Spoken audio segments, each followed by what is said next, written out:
Hey there my lovelies, and welcome to my BookTube channel, The Sassy Library Fox. My name is V, and today I'm going to talk about my favorite books of 2023. And I've had a very intense work week, and oh, I love all my co-workers. They are amazing and so open-minded and just so overall wholesome and great. I really love being part of the new team.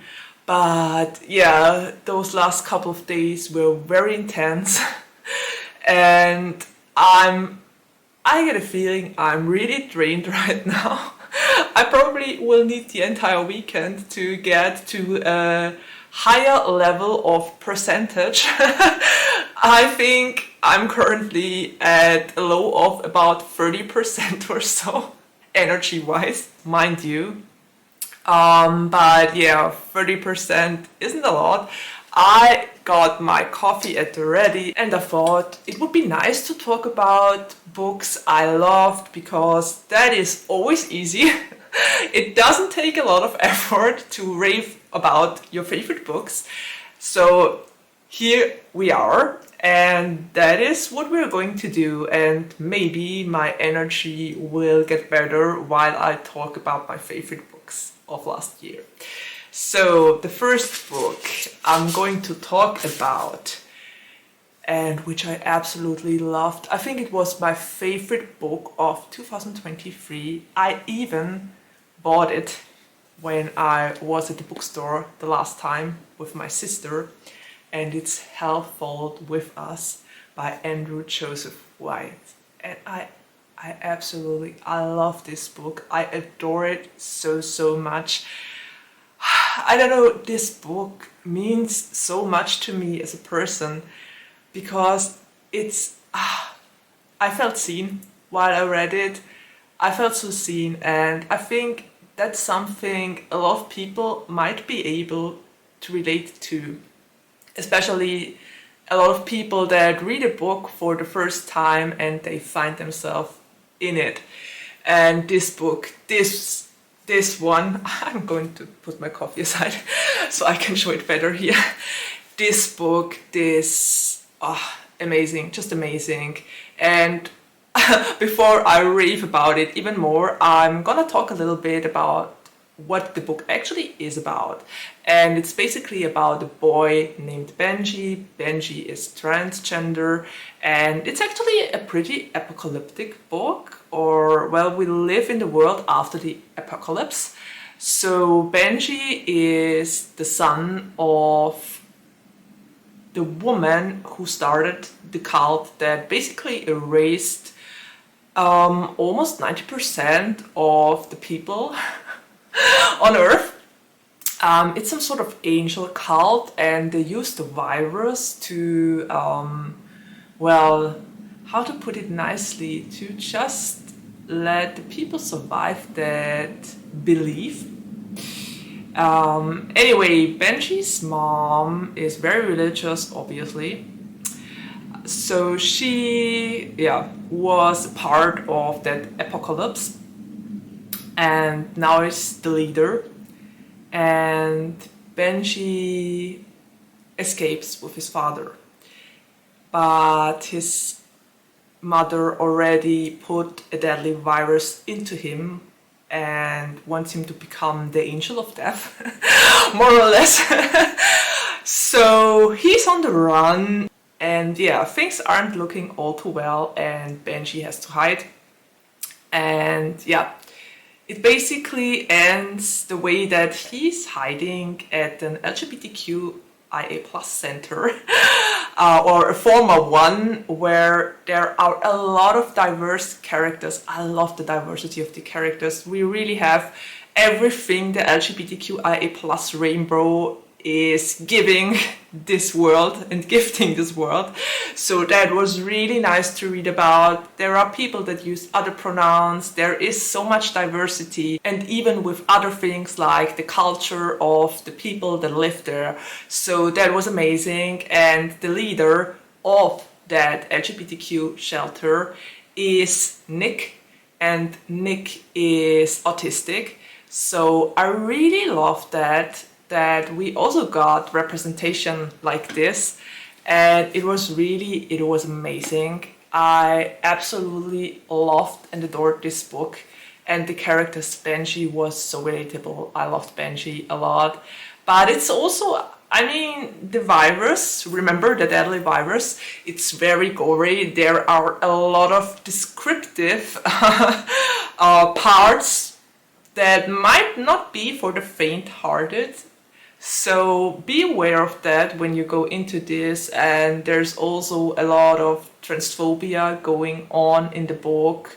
I mean, Benji is a trans boy, so yeah, who grew up in a religious sect. I think you get the idea. So yes, favorite book of 2023. I can't rave enough about it. I loved it. It's in my bookshelves now, and alone the cover is so amazing. If you want to read about queer rage, that's the book for you. Okay, so that was the first book I loved in 2023. And the second book I really liked as well. And it also has a trans MC. And it was Cemetery Boys by Aiden Thomas. And I love this one so much. It's about a trans boy named Yadriel, and Yadriel wants to become a brujo, and to become one he has to get through some sort of ritual and summon a ghost. What he doesn't know when he tries to summon a ghost with the help of his cousin Maritza is that Julian, the bad boy of the school, obviously or apparently died. So he accidentally summons Julian, and Julian was murdered, so he wants to try to solve the murder so that he can let Julian into the afterlife. So far, so good. But yeah, Yadriel kind of falls in love with Julian throughout the book, and we all know stories with ghosts and human beings that still live or are still alive can't really have a happy ending. So I was very interested to find out how things were played and done in this book, and I loved the resolution of the ending. I really liked the ending. And this book was so great. I love that we got so much Brooks culture and also Latinx culture. And also the Dia de Muertes is a really big part of that book, and we get to know all the things people do around that time and all the amazing food. Honestly, I got so hungry by reading that book because the food sounds really amazing. I would really love to eat something like that. So the culture was really well done. I got the feeling that I was kind of educated while I read the book, but I personally love books like that. So for me, this was perfect. And also Julian and Yadriel, those two boys, it was so nice. And also the trans representation was done so well. I loved that we got a glimpse at real life, how it is for people like Yadriel, how it works with family, and yeah, it's the dynamics of the family, basically. And they are also very traditional, so it wasn't easy for Yadriel to be a trans boy. And I really liked that book. It was great. It was so wholesome. I don't know how to describe it any better, but Julian was a really endearing character, and Yadriel as well, and that made it a really nice experience. Okay, let's head to the third book, but before that I'm gonna take a sip of my coffee. Because I honestly need the energy. It's getting better, but it's still not perfect, so let's see what we can do. Okay, so the third book I read and which I loved in 2023 was The Sword of Kaigen by Wang. And I didn't expect to love this book so much. It's basically epic fantasy, and it's been a long while I read epic fantasy, but it actually was the genre that got me into reading. I loved to read epic fantasy when I was a young teen, I think 11, 12, 13, like that.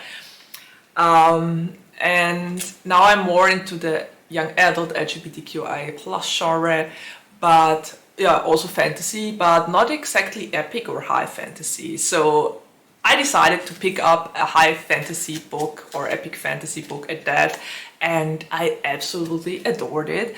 I don't know, this book was take every epic fantasy trope you ever had and then just turn it upside down, and you have The Sword of Kaigen. I loved it. I mean, it already started with the fact that we have two MCs and a dual point of view, but one point of view is Mamoru and one point of view is Misaki, and Misaki is Mamoru's mother. So we have a son-mother dynamic in a very traditional setting. And as for what it is about, the book is basically about Kaigen, which is a part of the country that is very old and traditional, and a young boy gets there and Mamoru befriends him and he explains the culture and the traditions and everything. And why Kaigen is called the Sword of the Empire, because there are a lot of great warriors and they can use kind of elemental powers. I think it's kind of, it kind of reminded me of The Last Airbender, if you know that one. So they have elemental powers they can use, and Mamoru comes from a very old and traditional family that has a lot of power, and he kind of, he's able to form ice and water to his willing. So that was great. I love the world building was amazing. But also the mother and son dynamic, and oh god, it was so great. Honestly, there were fighting scenes that had me at the edge of my seat, and I just wanted to know how it would continue. It was so suspenseful, and what usually doesn't happen is that around the 50% mark we have that huge epic fight, and we even get the aftermath of the fight, which I don't know, normally you read the book and the epic fight is at the ending, but in this case it was a smack in the middle and we got the aftermath of the war and what happened after it and how people dealt with it. And I personally, absolutely, I loved it. It was so amazing, and the world building was just great, and the fighting scenes and the characters and the character growth. Misaki and Mamoru, they grow so much in that book. But it had a very sad scene, and I cried so much when I read that one. It was, yeah, great, but also a heavy book, but so worth the read and totally different and amazing, just amazing. Okay, let's head to the fourth book. And the fourth book is actually a series. I read an entire duology in 2023, and the first book was The Savage Song by Victoria. I think it was Victoria, not V.E. Schwab, but Victoria Schwab. And I even read the second book last year, and they were both, wow, I loved it. I loved this duology, and I think it says a lot that I actually read an entire duology in just 1 year. That says so much about my enjoyment. And the world building, I've read so many V.E. Schwab's books by now, and quite honestly, the world building and everything, the suspense and the characters, I love this series so damn much, you have no idea. It's my favorite series of Schwab at the moment. I still haven't read all of Schwab's books, but whoa, this one set the bar really high. And I already spoke about the amazing world building, but it's basically, we have August and we have Kate. And Kate Harker is the daughter of a man who owns half of the city they live in. They live in Verity, and the series is also called Monsters of Verity. And the other half of the city belongs to August Flynn's family. His father, adoptive father at that, has the reins of the other half of the city, and basically one side is run by the Harker family, and Kate's father is kind of some sort of mafia man. He gets paid for keeping the monsters at bay, and the other half, that is run by the Flynns, just fights the monsters and doesn't want anything in return for it. They just want to keep the people safe. And the interesting thing is Kate and August meet at the school together, at high school. And August is kind of sent there from his family to kind of test the waters and to have some leverage if Kate's father does something stupid. So they get to know each other and they are drawn toward each other, and I just loved those two characters. August is such a precious being. He is... I love the dynamic of this duo, because Kate is a human and Kate wants to be a monster. She is driven and ambitious, and she wants to be like her father and to be accepted by her father. They have a pretty toxic relationship at that. And August is the complete opposite. August is a monster and he wants to be a human. And oh god, I love that so much. I love the first book, I love the second book, it was amazing. And the world building, we have 3 sorts of monsters. We have Sunai, we have Malchai, and we have Korsai. And it was just alone the fact that there are 3 types of monsters. Wow, this world building, the characters, the character growth, everything is just awesome. Awesome. I can't say it any differently. Read the books, read them. Great, they are so great. Okay, and the last book I'm going to talk about, and that might come as a surprise. It was a surprise for me as well, because it's Idle Moves by K.T. Salvo. And I had the pleasure of getting an arc for the first book for Idle Moves. And as I already said before, if you read more than 1 book of the same series in a year, then you really love that series and it speaks for itself. And I even got the arc for the second book, and I read it so fast and I loved it and it was amazing. It's basically an MM story, and not just any MM story. K.T. Salvo is a genius. Because K.T. Salvo wrote about 2 men, a K-pop idol and a K-drama idol, and those 2 men have a collaboration. They work together. Jason is kind of the Hollywood bad boy. He turned his back to Korea and his parents and moved to America, and he's a movie star there. And Taeyeon is a K-pop idol. He is part of a group. He just returned from his military service and he wants to start again by acting in a movie. And so Jason is hired to give him lessons to do his job good and well and right.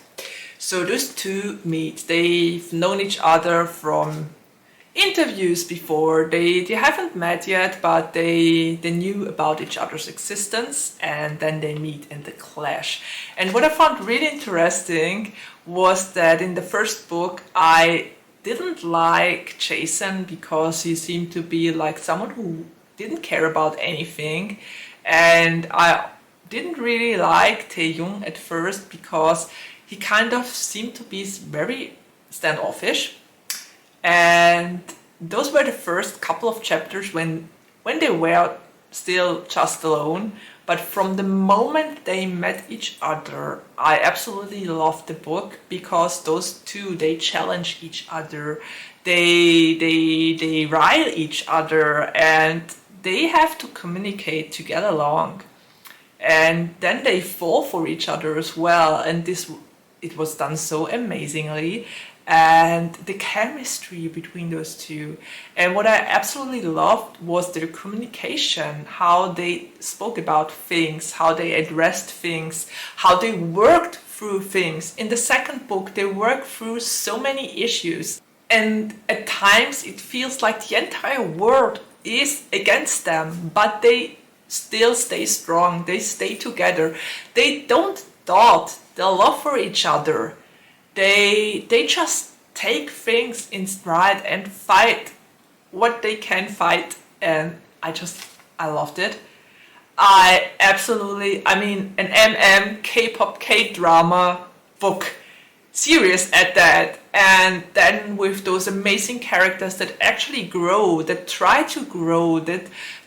to resolve their issues. It was wow. I'm just wow. I love it. And the way the second book ended, I'm hoping for a third book in the series. I don't know if there will be one. I have no idea. But I would love to get a third book of those two men because it was great. It was the biggest surprise of my 2023 that I got an arc for both books and that I loved them so much. And I think I even loved the second book even more than the first one. So that was just amazing. It was great. And all the side characters, there are so many strong women in this book, and I love the bodyguards. But yeah, it's a great series. I absolutely loved it. It totally catered to my needs because I wanted to read an MM K-pop K-drama romance for ages. And yeah, I can't thank KT Salvo enough for writing Jason and Taeyeon. Thank you so much. Really, this comes from the bottom of my heart. Okay, so those were all the 5 books and were series I read in 2023 and that I absolutely loved and adored. I had a blast with all of those books. I mean, I didn't read a lot of books in 2023, but I had a lot of 5 paw ratings, which is very high for me because I usually don't tend to give away 5 paws that easily. So that says a lot about the quality of the books I read in 2023. And I loved all those books. I honestly want to have them all in my library, but I don't have enough room for all of them. I will have to kind of change my library once again and work through the books, and will have to give some to the free library or to the library. I don't know yet, but yeah, I will have to change my shelves once again this year. Anyway, that's it from me and from all the books I loved in 2023. I would love to hear your thoughts. Which kind of books did you love in 2023? Which books would you recommend? I'm still collecting recommendations for 2024, so maybe just throw some my way. Yeah, and well, I guess we're already at the ending of this video, and there's nothing left to say except of take care, stay healthy and safe, and see you around the next time. Bye!